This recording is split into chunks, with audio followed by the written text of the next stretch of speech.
Welcome back. Well, if you couldn't get out to the theater this weekend, Matt Perrin has you covered. He shares his thoughts on John Wick 3 in today's Monday Movie Musings. Welcome to another Monday. It was bound to happen eventually. Avengers Endgame has fallen from the top spot at the box office, but it is still breaking records. It just overtook Avatar's domestic cume, leaving it with only The Force Awakens to beat. It's also close to becoming the highest global moneymaker of all time. But this weekend saw the passing of the belt. Audiences came out in droves to take in the newest installment in the John Wick franchise and are singing praises. But is this threequel truly deserving of its top spot?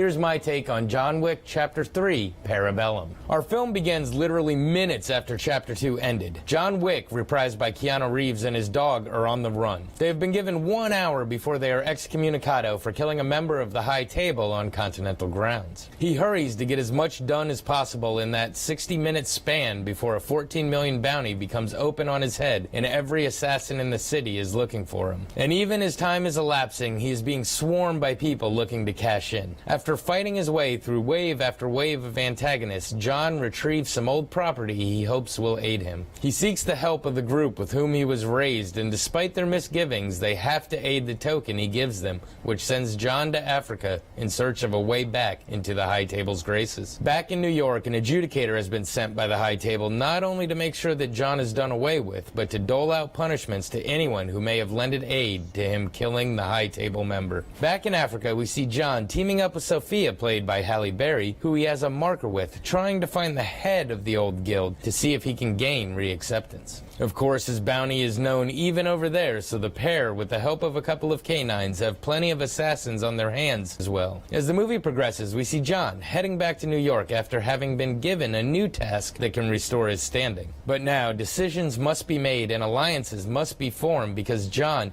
is still on top of the kill list and individuals, along with armies of killers, are coming to cash in. We as the audience need to remember to breathe as the action and gun fu continue to escalate. So, what to say about this one? When I reviewed the original John Wick, I said that this role was designed for Keanu Reeves, and I still stand by it. It's great to see him long past the whoa character he was stuck with for so long, and even as much as we all love the original Matrix, this franchise is leaps and bounds above that.